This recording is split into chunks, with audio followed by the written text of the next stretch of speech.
Did you know that Mississippi failed to amend the 13th Amendment until 2013? The 13th Amendment was the United States Amendment which officially banned slavery. However, to become a constitutional amendment, you need three-fourths of states to ratify the proposed amendment. After the Civil War, 5 states refused to ratify the 13th Amendment, and of those states was Mississippi. Later, the other 4 states would ratify the 13th Amendment. However, it took Mississippi until 1995 to readdress the issue. There, the state legislature voted to ratify the 13th Amendment. However, it technically didn't become official because the state didn't notify a U.S. archivist about the state's decision. Because of the movie Lincoln in 2013, local activists noticed the error and encouraged Mississippi to ratify the amendment. Luckily, this would be the final delay, and Mississippi would ratify the 13th Amendment on February 7th, 2013, 148 years after slavery was banned in the United States.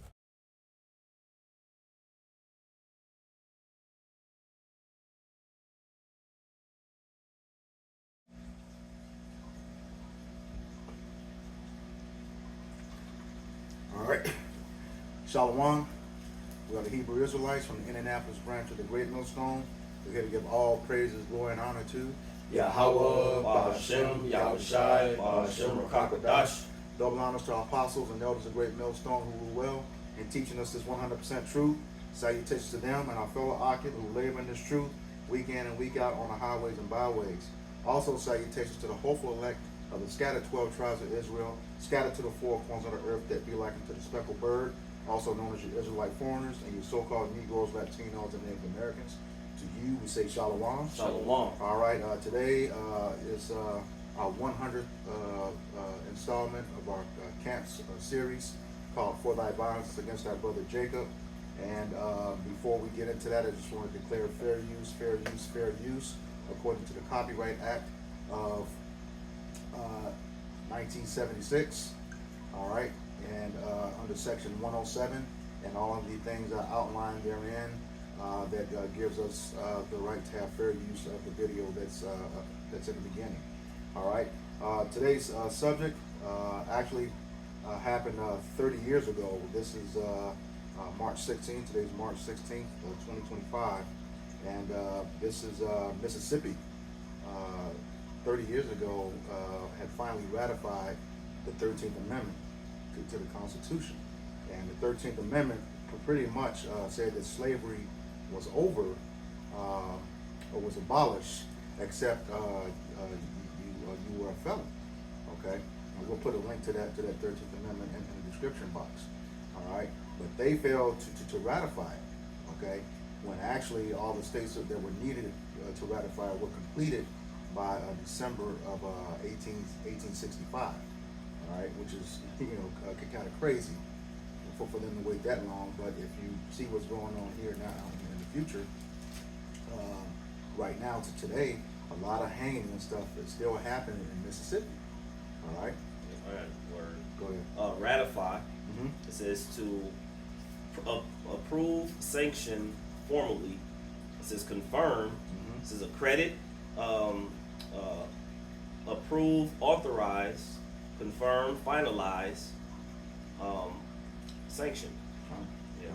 So and see, and the thing is, they didn't want to do that because, of course, Mississippi and the South, and we know the South, which was a confederacy, wanted to continue having slavery.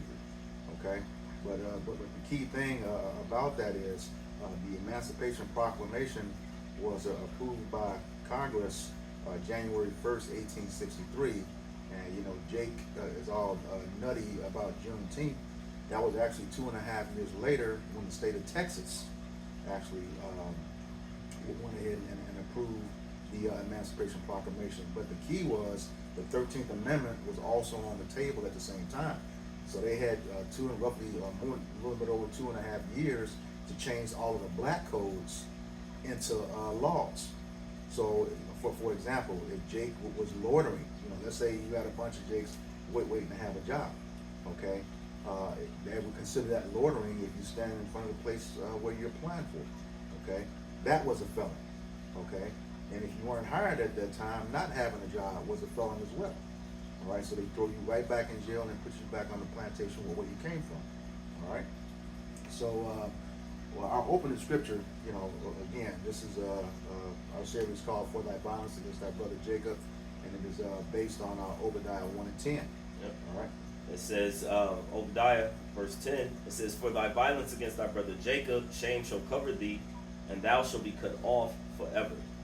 So and that's the thing. That violence is continual.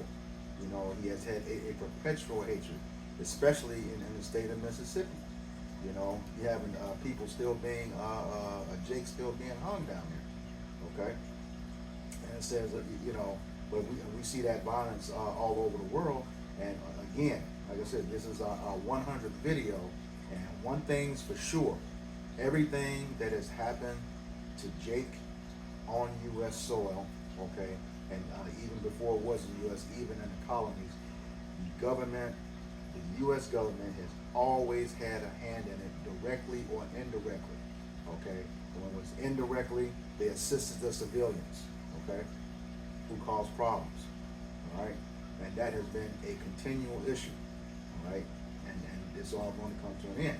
And now that we're exposing these things, and like I said, 100 videos, we haven't even scratched the surface of everything that's going on, okay? That has happened. Go ahead. What you got? I had a Baruch. Oh, okay, that was going to be on the same. Go ahead and bring yours out. Okay, count. This is Baruch chapter 3 and verse 8. It says, "Behold, we are yet this day in our captivity, where thou hast scattered us for a reproach and a curse, and to be subject to payments, according to all the iniquities of our fathers, which departed from the Lord our power." You know, I was thinking about that scripture when we was going to how the 13th Amendment was being ratified, because really, you know, slavery really hasn't been abolished. Nope. Okay? We're still subject to payments such as, you know, paying rent, taxes, utility bill, light bill, right? So on and so forth. See, so ultimately, just because, you know, we're not in the fields, right? Just because we're not being, you know, whipped physically, right? That doesn't mean that we're not in slavery. Yep. Okay? We still go to these jobs, right? And work for somebody above us, man. Mm-hmm. Okay? Hey, we're still in our captivity, man. Mm-hmm. You see, so, hey, when they talk about the abolishment of slavery and things of that nature, slavery has never really been abolished, man. Nope. All right, just in another form, man. You know? And just like you said, subject to payments. Even if you're on probation, you know, and you get a job, that comes out of your check. You still got to pay for that. All right. Yeah. It's the book of Ezekiel. The point is in 5 because it's something you mentioned, that perpetual hatred. But I just want to get the context of who the Lord is speaking to. Ezekiel 35 verse 1. It says, "Moreover, the word of the Lord came unto me, saying, Son of man, set thy face against Mount Seir and prophesy against it." I throw it to you if you want to Go ahead. Yeah, it says prophesy against it. You know, and what's prophesied to say before. Okay, and Mount Seir is the original home of Esau, Edom, the so-called white man who is the wicked, according to Malachi 1 and 4. And before them, the Horites. Yep, the Horites, yeah. "And say unto it, Thus said the Lord power, Behold, O Mount Seir, I am against thee. I will stretch out my hand against thee, and I will make thee most desolate." God, he says, "I am against thee," you know, and that goes back to that that righteous indignation or that hatred for Esau, Edom, you know, because the scriptures say, "Jacob I have loved, and Esau I have hated," according to Romans 9:13, which is quoted from Malachi 1, chapter 1, verse 2 and 3. Okay, that's that righteous indignation. You have something? You just show who Mount Seir is dealing with. This is Genesis chapter 36, verse 8. It says, "Thus dwelt Esau in Mount Seir." Esau is Edom. So, and that's the thing, when you hear Esau, or that is also the same as Edom, you know, the nation, you know, because he's the progenitor of the nation of the Edomites, just like the same thing with Jacob. You know, you hear Jacob is interchangeable with Israel or Yasharallah in the Paleo-Hebrew. All right. Verse 4 says, I will lay thy cities waste, and thou shalt be desolate, and thou shalt know that I am the Lord. Because thou hast had a perpetual hatred, and hast shed the blood of the children of Israel by the force of the sword in the time of their calamity, in the time that their iniquity had an end. So we know that the sword was his blessing, according to Genesis 27, I think around verse 41. Okay, and he is the sword of the Lord. Okay, Esau, Edom. That's Psalms 17:13, and he does not bear that sword in vain. That's Hebrews 13. Romans 13. Romans 13. Yeah, he doesn't bear that sword in vain. So he's doing his job, and that's against the nation of Israel. We know also in that Genesis 27 that he said, you know, the days of his father Isaac are at hand. When he dies, he's going to slay his brother Jacob. So that hatred has been since the very beginning, all because he sold his own birthright, realized what it was, and now he's crying like a little bee, you know, continuing to this day. You know, always a victim, and he causes his own problems because he's wicked. He doesn't know any better. That's what he is. All right. Read that again. Yeah. It says, because, verse 5, because thou hast had a perpetual hatred and hast shed the blood of the children of Israel by the force of the sword in the time of their calamity, in the time that their iniquity had an end. And that word perpetual means continual. It's been non-stop. Okay, at the time that our iniquity had an end. In Zechariah 1:15 says he furthered the affliction of the children of Israel and shed our blood. You know, to this very day. Which goes back to your point with what we were going to go into of the they pretty much kept it on the books, and then they also, even to this very day, you're seeing that so-called blacks, Hispanics, and Native Indians are being snatched up and strung up, you know, to this very day. Yep. Coming up, going into certain areas and are missing. You know, they become missing. Can't find them anymore. One last verse. Verse 6, it says, therefore, as I live, said the Lord power, I will prepare thee unto blood, and blood shall pursue thee, since thou hast not since thou hast not hated blood, even blood shall pursue thee. John, and we know, you know, that the Lord is going to avenge us. Okay? And then the only way that blood is going to pursue him, he tells us that. Somebody grab Numbers 35 and 33, and then Joel chapter 3, verses 19 through 21. I got the numbers. You want it now? Yep. This is the book of Numbers, chapter 35, and verse 33. It says, So ye shall not pollute the land wherein ye are, for blood it defileth the land, and the land cannot be cleansed of the blood that is shed therein, but by the blood of him that shed it. God, so just he's backing him up on that Ezekiel. You know, you haven't hated blood, so now it's going to pursue you. Okay, you're going to get double, twice as hard and twice as long as what you did to us in righteousness. Okay, so you have to shed your blood, as the scriptures tell us, a life for a life. Okay, you're going to have to pay for that. Okay. And like he said, he's going to avenge us. How is he going to avenge us? Okay, he's going to use us to do it. All right, that's what that Joel chapter 3 is for. You said Joel 3 and what? Verses 19 through 21. Okay, the book of Joel, chapter 3, 19 says, Egypt shall be a desolation. That's the house of bondage, which is where we are right now in the spiritual sense. And Edom shall be a desolate wilderness. That's the nation of Edom and their lands. For the violence against the children of Judah, because they have shed innocent blood in their land. God, and when you go throughout the history, Judah being the southern kingdom of Israel, which is comprised of Judah, Levi, and Benjamin, who are respectively called the so-called Negroes, for Judah, Levi, so-called Haitians, and Benjamin, the so-called West Indians or Jamaicans. Okay, all of those part of that transatlantic slave trade that were brought from the west coast of Africa. All right. It says, but Judah shall dwell forever, and Jerusalem from generation to generation. And Judah dwelling forever, and Jerusalem, that's the southern kingdom and the northern kingdom respectively, dwelling forever. That's us with those immortal bodies. Okay, coming into our power. Okay, and the kingdom being established. You know. Going to have that immortality. That's what that scripture is saying. Okay, and that's when we're gonna take care of Esau Edom. All right, after that, you're gonna have some stuff going on this side, because the scriptures say, Judah is a lion's whelp, who shall rouse him up? And you seeing Judah getting pissed right now at everything. All right. For I will cleanse their blood that I have not cleansed, for the Lord dwelleth in Zion. God, see, he said he will cleanse their blood. Okay, the blood that's been shed. Gad, the northern kingdom. Everyone that Esau Edom has put their hands on. All right, the nation of Israel. All right, both northern and southern kingdom. But the southern kingdom, is going to be the head tribe, because the southern kingdom got it the worst. All right, and we see that. We're talking about the 13th Amendment right now, but even in the Constitution, you got the 3/5 compromise. Judah's the only nation, okay, that is subject to that.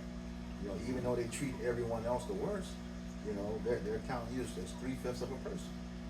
All right. And to back up the point, even the scriptures say that the scepter shall not depart from Judah. God. Which scepter, it goes into the rulership. Yep. And ultimately Yahweh Shai, he's going to be the head of that. Right? Because when we do Hebrews 7:14, I believe it is, Yep. it tells you that Yahweh Shai comes from the line of Judah. Mm-hmm. You see it. And ultimately Yahweh Shai's kingdom is up next. Right? Which by default makes it the kingdom of the Israelites, beginning with the elect. God. That was it. That was it. Okay. This article is taken from one of our notable resourceful websites called EJI, A History of Racial Injustice. And you saw the title of it at the beginning, but I'll read it again. It says, on this day, March 16th, 1995, it says, after failing to ratify the 13th Amendment for 130 years, Mississippi finally ratifies it. Goes on, says, after failing for 130 years to ratify the 13th Amendment, which abolished slavery except as punishment for a crime, the state of Mississippi finally ratified the 13th Amendment on March 16, 1995. Okay. Soon after the Confederacy's defeat in the Civil War, the 13th Amendment was designed to abolish slavery nationwide. The text of the amendment reads, neither slavery nor involuntary servitude, except as punishment for a crime whereof the party shall have been duly convicted, shall exist within the United States or any place subject to their jurisdiction. Okay. Goes on, says, after Congress passed the 13th Amendment, January 31st, 1865, 3/4 of the states, 27 of 36, needed to ratify it before it could become part of the Constitution. Mississippi's economy was built on slavery, and the state had the largest enslaved population in the country at the start of the Civil War, which explains a lot of the stuff that's going on today. All right? It says, on December 5th, 1865, the state legislature voted against ratification, becoming one of several southern states that refused to endorse the 13th Amendment. Ultimately, the amendment received enough votes from other states so that it was ratified the following day, despite Mississippi's opposition to the end of enslavement. It says almost 130 years, in 1994, a clerk in the Texas legislature named Gregory Watson discovered that Mississippi still had not ratified the 13th Amendment.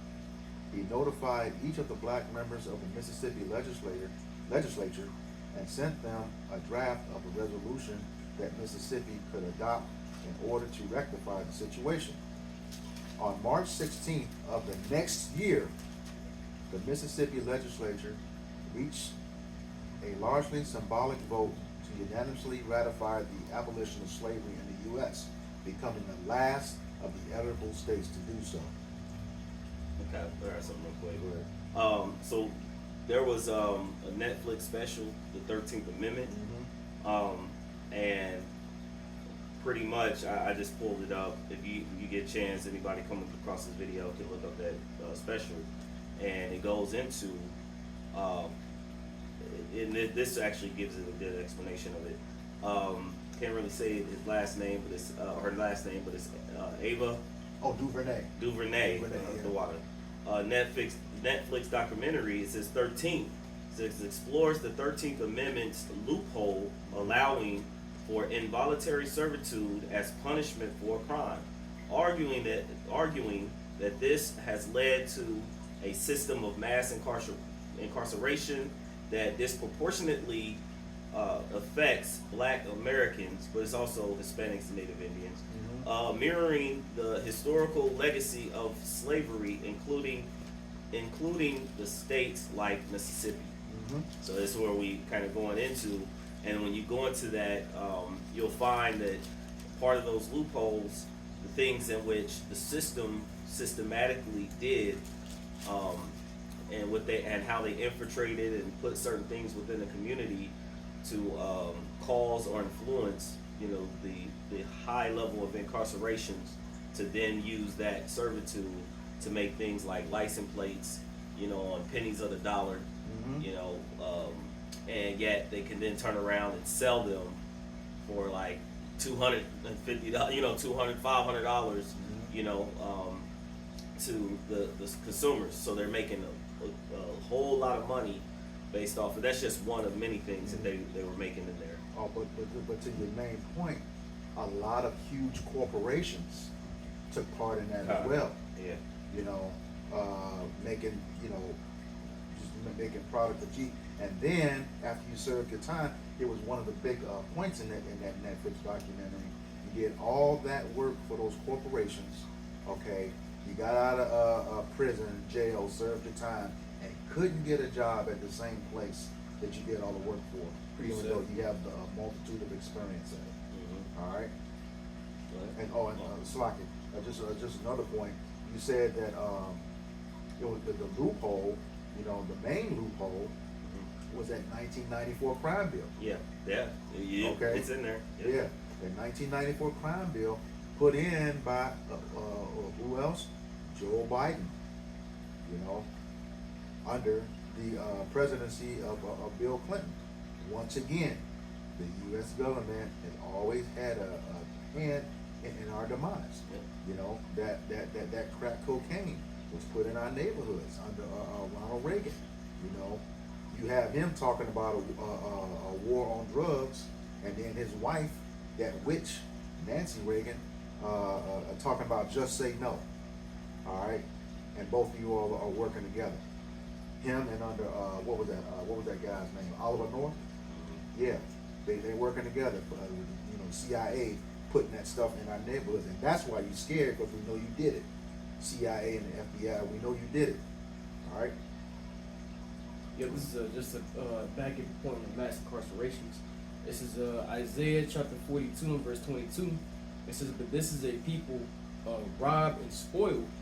They are all They are all of them snared in holes, and they are hid in prison houses. They are for a prey, and none delivereth for a spoil. And none delivereth for a spoil, and none saith restore." You see, so when you look at the prison homes, man, who fills majority of these prisons, man? Jake, whether it be the so-called Negroes, Latinos, or Native Americans, man, you're going to see majority of Jake are in these prisons. Yep. And hey, you got murderers out there, right, amongst Jake. But hey, even Esau will throw the book at you for some of the smallest reasons. Hey, Esau will throw the book at you under false allegations. You see, but ultimately these are part of the curses, right, due to our transgressions against Yahweh Bashem Yahushua. And it says, if I make a quick point go ahead. to what you just said, like for example, of you had a crack rock compared to a powder. Those who had the crack rock would get an absorbent amount of time, which was mainly pushed in the so-called blacks, Hispanics, and Native American communities. Whereas those who were snorting the powders, which was more considered, as far as like high-end, sophisticated drug, those type of names being placed on so-called white areas, and so that was the thing. It was like a slap on the wrist if they were caught with that. Oh, and the amount of crack for you to get that maximum penalty only had to be a size of a nickel versus I think it was 100 grams of the cocaine. Yeah, something or somewhere it was a much larger amount of the pure cocaine versus the crack cocaine. And we know crack was made in the lab. You all did that stuff. All right, they shot that guy in the head who testified against him. He was an I think FBI or CIA person. He committed suicide with 2 bullet holes in the back of his head. Then you have the 3-strike rule. Yep. You know, so then that goes on top of it. You didn't have these hard crimes. You done did these different violence. You know, then you turn around, you stole a candy bar, and you're in for life. Yeah. You know. Yeah, and then whatever strikes you had before that law was passed counted towards that law. Right. Yeah. Yeah, you finish up. Yep. And it says they are for a prey and none delivered, right? Because at the end of the day, man, hey, these heathens, man, they see our affliction, like our plight, and ultimately they like to benefit off of it. You know, hey, you got these like for an example, right? You know, hey, our women, a lot of our women, especially the Judite women, all right, they losing hair. You see Moab and the little beauty supply shops selling wigs and hair products and things of that nature, right? That's them making money off the affliction of our people, man. Our people being a prey, right? And then you got these, these credit cards and things of that nature, which a lot of people tend to make a mistake of thinking that credit cards is just free money when it's really not, because eventually you have to pay those things back. You see, and these nations, man, they know Jake is going through it financially. You know, so they have these other things, right, set in place, right, to keep Jake in perpetual debt, man. You know, those are just some examples of us being a brand to the other nations.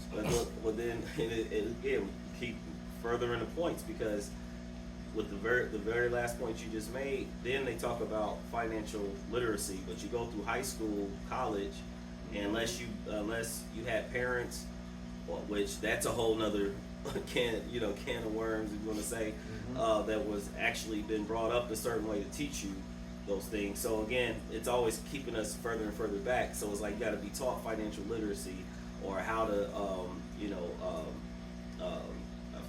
how you say it, I'll say wrong term, but level out your bills, itemize, you got to forget the term right now, it escaped me.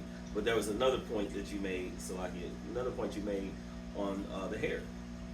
Just did, recently there's information coming out. So on top of that, taking advantage of the women and they're buying all this hair and all of this, there's actually some things that came out that there's been, it's been said that they're like 100%, that they're finding that 100% of the products that they've tested have carcinogens within it. So then on top of that, they're adding this hair, people are adding this hair to try to beautify themselves, but they're not knowing that, by sweating and all this other stuff, that it actually is bleeding these different types of chemicals within the brain. Yeah. And so we say all of this, and it's like we're crazy, but yet these are things in which Esau Edom is allowed to happen. The fool's defiled, the heirs defiled, everything under the current rulership. Yep. Hey, another example was how Esau Edom, the so-called white man, destroyed the nuclear family. Right? Because ultimately we understand the man is the head of the house. Right? The woman, she's supposed to stay home, take care of the house, take care of the children. Right? But Esau made it to where these women could go out and get jobs. Now, guess what? Esau is making more money because both the man and the woman are being taxed. Right? So that's rolling in more money for Esau, even the so-called white man. Yeah. But what happened within that, how the nuclear family was broken down, now that these women have jobs and are able to make a certain amount of money, they wax proud against the men, especially the so-called black woman against the Israelite men. Yep. So now, all right, what's the child left to? All right, the child doesn't have anybody at home to nurture him and raise him and take care of him. So now they're left to these school systems. Which these school systems, they teach bullshit, man. That's the Rockefeller system. He took that over in 1902. The education system. Okay, and then just like you said, to that point, you take the man out of the house. We are commanded as the men of the nation of Israel, according to Deuteronomy chapter 4, that you're supposed to teach your sons and your sons' sons. Okay, 1 Corinthians 14. If a woman learned anything, she learned from her husband who was at home. So we're supposed to be teaching both of them. With him out of the house, and we have that curse. I think it's Jeremiah 31 and 22. A woman shall compass a man.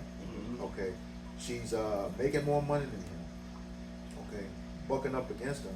Everything is out of order.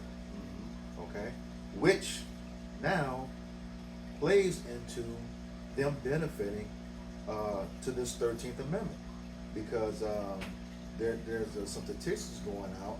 The worst children, especially amongst us, the ones most incarcerated, have all the problems in society, come from homes of homes that are run by single women. Okay, because they don't have the wisdom. Okay, the man is lost. You know, the elect man knows what to do.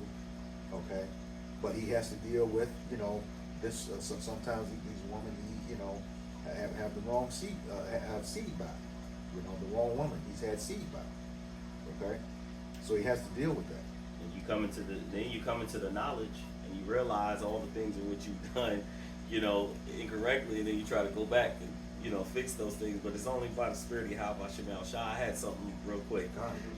That which is then is now, because what the scripture I'm about to bring out, of course, happened. We had the siege of Babylon, and we had other points of captivity. But this also plays today.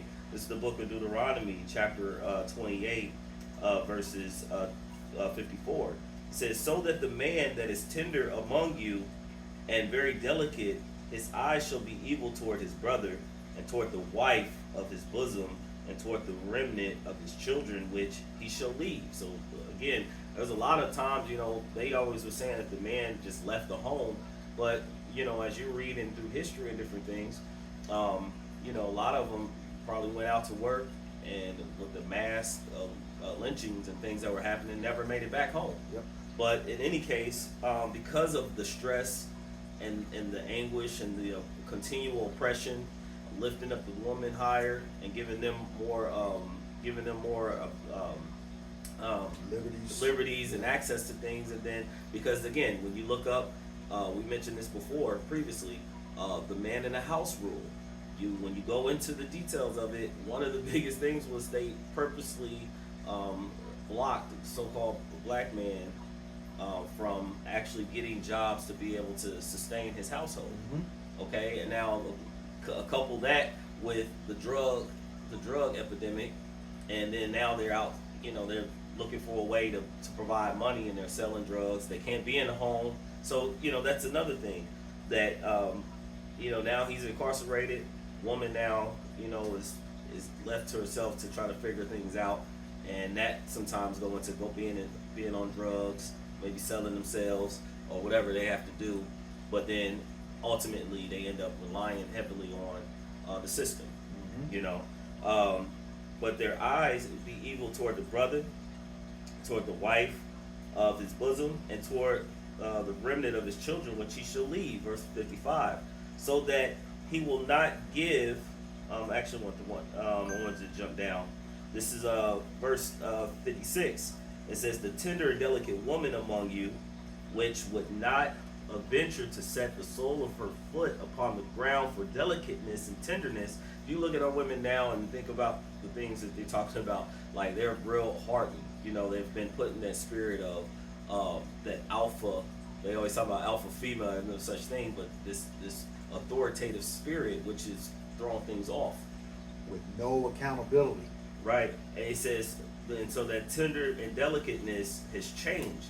Her eyes shall be evil toward her husband, toward the husband of her bosom, and toward her son, and toward her daughters. Okay, so, and then of course we used to hear, and again, me coming up, and we seen movies and certain things where if the man did leave the home or there was a situation, the woman would look at the children. They look just like the father. They would, get real harsh with their children because they look just like the father or have attributes or certain ways and mannerisms of the father, which would completely tear things down. And just to end with this last one, this is the book of Proverbs chapter 6. If you read 16 on down, there's 7 abominations, which are all attributes we contributed or are contributed to Esau, Edom, the so-called white man. But the last part I want to get is verse 19.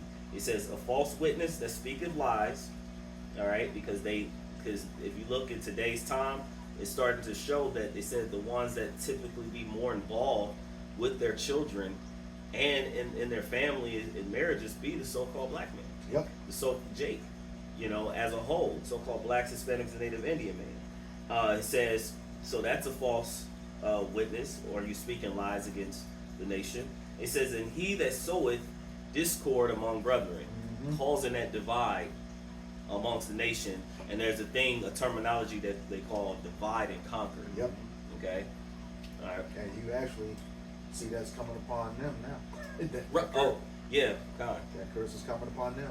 Yep. So it says, he that rolleth a stone, the stone shall fall upon him. Oh. You know, all the Yeah. if you want to grab Yeah. a couple on that, because Actually, that was a perfect segue into what we're going into, because all the things, the devices in which he planned, like with the drugs. Now you see that opioid, they're having it for several years now. It transitioned, and they're having like the opioid epidemic, you know, within their community.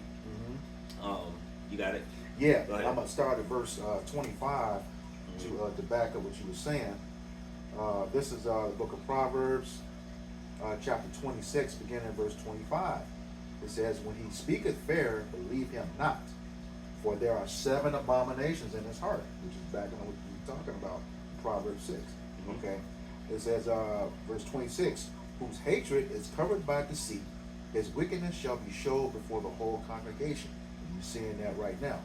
Okay, and it says, verse 27, to your point, "Whoso diggeth a pit shall fall therein, and he that rolleth a stone, it shall return upon him." And we're seeing that right now. Those curses and things lifted off of Jake and going on to Esau Edom. All right. And the other nations, you're starting And to the see other that a nations. lot of them starting to deal with some things, but mainly, you know, the greater effect is going to start to see more and more job losses and all of those things. They're being affected greatly.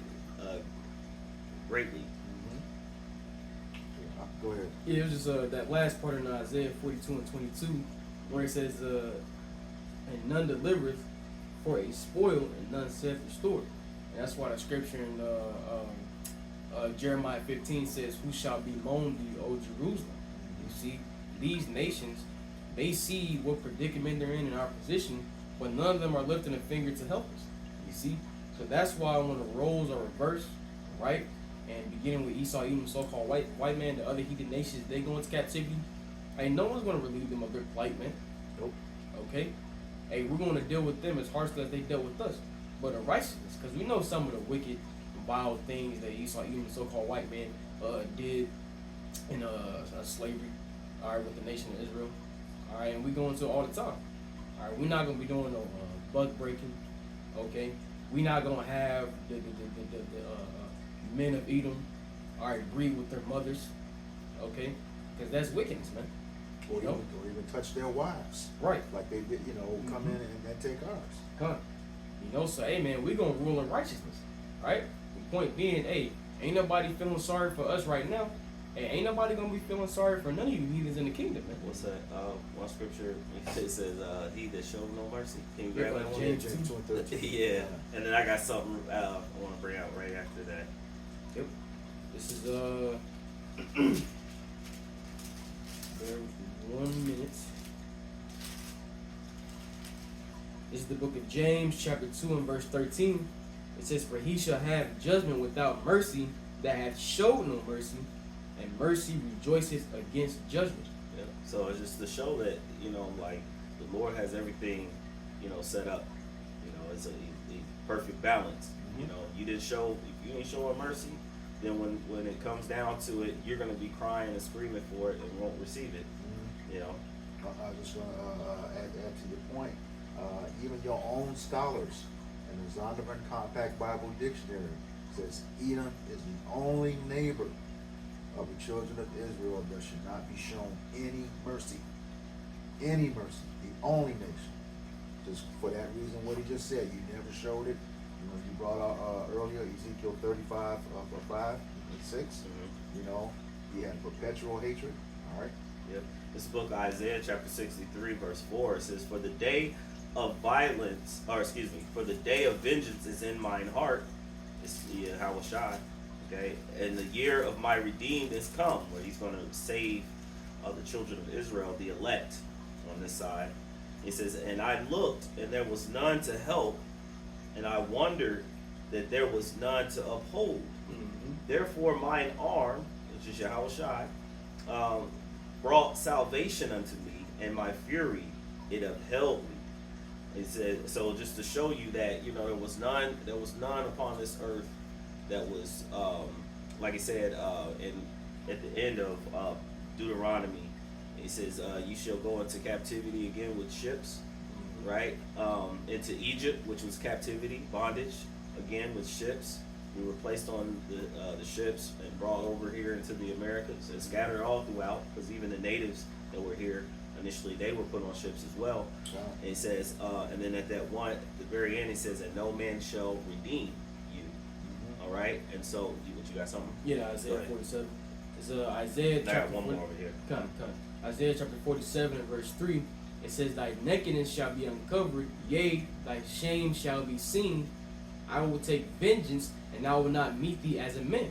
Yep. So when he returns, he's going to bring in vengeance, and he's going to be redeeming. That's why we're in that hopeful year of Esau Edom's downfall, roughly paraphrasing, and the salvation of the elect of Israel.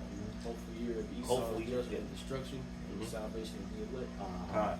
One more verse.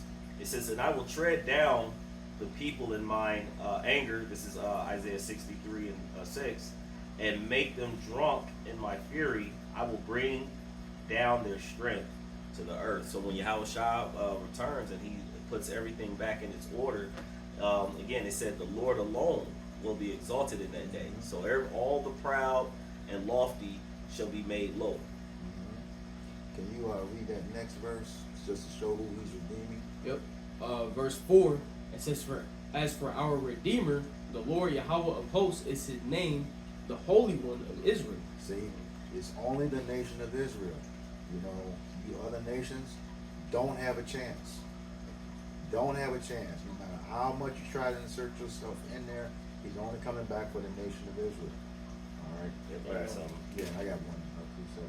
I was gonna make a real point Go ahead. real quick, because dealing with verse 3, when it said, I will not meet thee as a man, we understand that when Yahushua first came on the scene as himself, all right, he came in the flesh, all right, just like us, all right.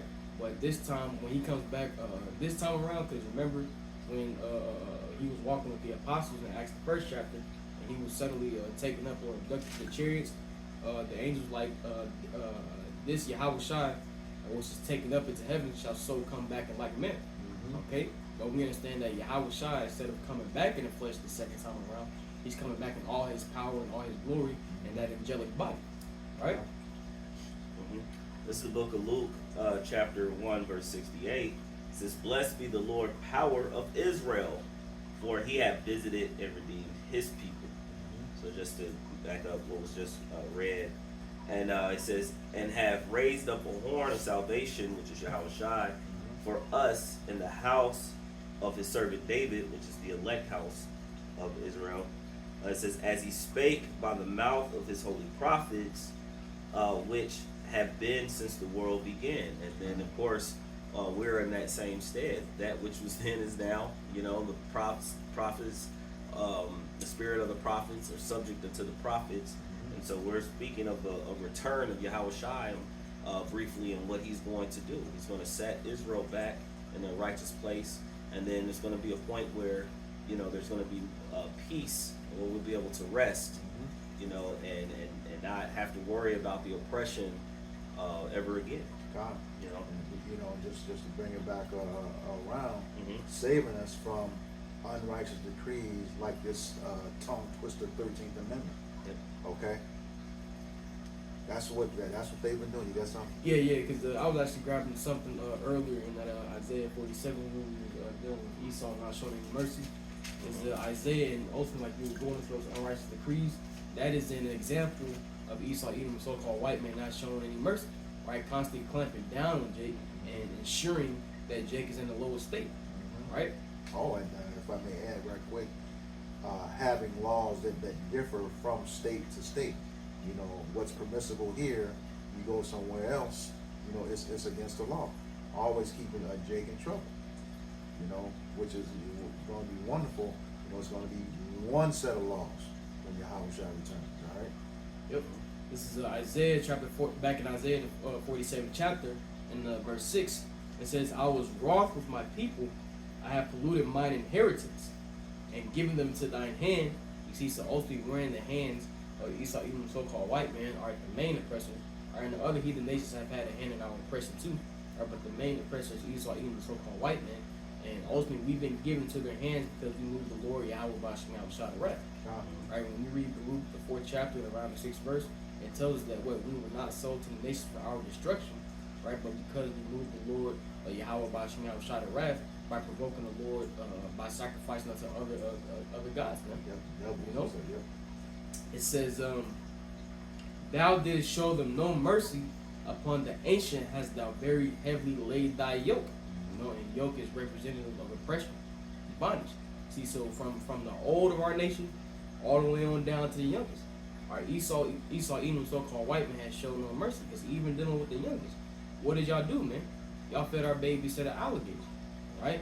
And what they dug holes when it came to our pregnant women and buried them. Excuse me. Put the stomach in like a little hole, and when they was flipping the woman, you know. So it wouldn't hurt the slave. Yep. Or the slave baby that was soon to be born. Yeah. Yep. Because hey, y'all just making slaves out of our people, man. So when it comes to our nation, the nation of Israel, you have had no regard, right, and no kind of mercy. God. So therefore, you ain't getting no mercy, man. God. You know. So you say that, like he said before, you know, this stuff has happened before in time when we were exiting Egypt. Okay, who came up behind us? Amalek. Okay. The feeble and the young. Yeah, hit the taking out the feeble and the young. And Amalek, you know, contrary to what Benjamin Netanyahu said, Amalek is them, okay, who were your Khazarians after that in history, okay. Amalek is a so-called people called the Jewish or the 1948ers that are occupying the state of Israel right now, okay. And remember, Israel is a people before it's a place. And there's no 12 tribes of Jewish. It's the 12 tribes of Israel. You know, you're saying that where are the other 11 tribes? Okay, since you're the people of the land. All right, you know that's a lot. Yes, Yeah, this is what I got right here. Getting back to this whole thing about slavery and what you try to keep us in. Now it's your turn, according to Deuteronomy 30 and 7. If somebody want to hold Jeremiah 30 and 16 too. This is the book of Revelation, chapter 13, beginning at verse 9. It says, if any man have an ear, let him hear. Any man with understanding, let him understand. Verse 10, he that leadeth into captivity shall go into captivity. He that killeth with the sword must be killed with the sword. Here is the patience and the faith of the saints. Okay, and like we always do, you know, we dig into these scriptures. You know, it says, and that after that word captivity, that's a colon. So we always tell you what comes after colon substantiates what was said before it. Who had the sword? Esau, Edom. That was his blessing, according to Genesis 27:41. Okay, he's one who has led us into captivity for the longest. Okay, and even when we weren't under his captivity, he gave us hell. We just talked about coming out of Egypt. Amalek, the head tribe of Edom. Okay, the first of the nations, according to Numbers 24 and 20. Okay, then when we tried to cross to the promised land, who came out to war against us? Edom. Okay, the rest of the nation, the Babylonian captivity, they helped burn down our temple. Yep. Okay, and the Assyrian, what was that in the book of Judah? They told them how to cut off our water supply and mess with our food. Okay, and then back in what was it? Darius when, in the Medo-Persian captivity. Okay, we wouldn't let them build with us. So what they do? They put in methods of keeping us from rebuilding the second temple. And then after that, the Greeks and then the Romans. Okay, Jay came back into power after the defeat of the Romans, and then during the Renaissance period. You know, they came back into power and been in power ever since. All right, but it's gonna come back to you. You know, like it says, this is the patience and the faith of the saints. Who are the saints? The Israelites, according to Psalms 50 and 5, as well as 148 and 14. Okay, this is what we're waiting for. This is what we're hastening for. And you know, as things are moving right now, we hopefully this was the last Passover, okay? And all signs are pointing to it right now. You know, that's just me speaking as a man, but the way things are shaping up, you know, the way prophecy is moving, that this could very well be it. All right, and we're hastening that time for our deliverance, like we mentioned before, our deliverance and the destruction and judgment of Esau, Edom, which. We have more than an article. Oh, that was it on the article. Okay. Yeah. We will ask the scriptures. You go ahead. The scripture you called for. This is Jeremiah chapter 30 and verse 16. It says, "Therefore all they that devour thee shall be devoured, and all thine adversaries, every one of them, shall go into captivity, and they that spoil thee shall be for a spoil, and all that prey upon thee will I give thee for a prey." And we know all of the nations, you know, took part of our spoils according to First Maccabees 2:10. There's not a nation on this planet that hasn't put their hands on us, and we know who all those nations were according to Psalms 83.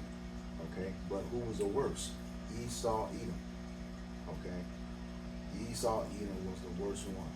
You know, we had some deaths under those other nations, but not like under you. Not like you're the only one who hasn't had to pay for it. You know, ancient Babylon was destroyed; it has not returned. Okay.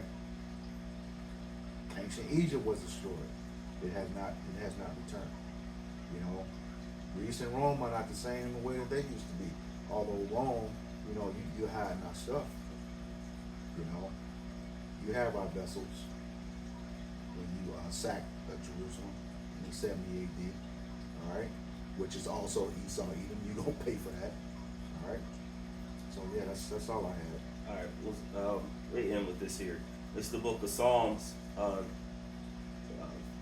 72. Just read 1 through 4, and this is a psalm of Solomon.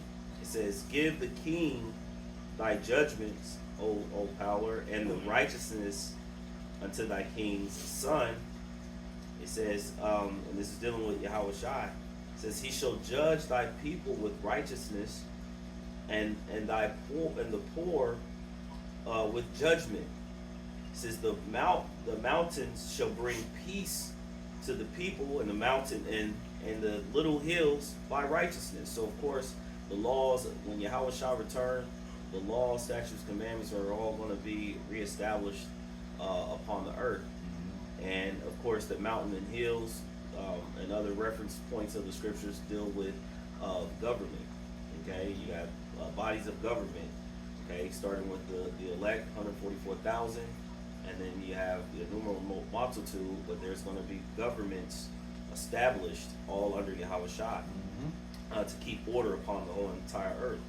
It says, the point, "He shall judge the poor of his people, he shall save the children of the needy," which is again, that's dealing with the elect, and you're dealing with the poor of his people, the children of Israel. "And he shall break in pieces the oppressor."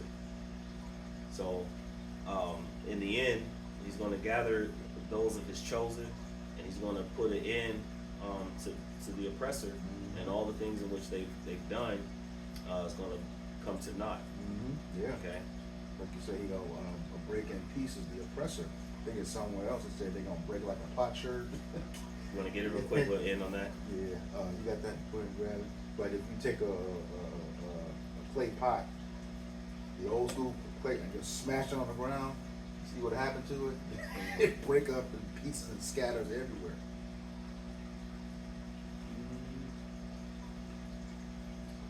You got Potter's vessel. potter's Yeah. vessel. Yeah, it's Yeah. called a potsherd too. Okay. A lot of people. Let me see. I think it's Isaiah 59.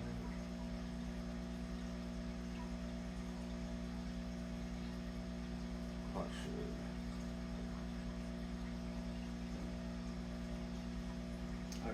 I got Revelation 2. Yeah, it's good. Okay. Grab that.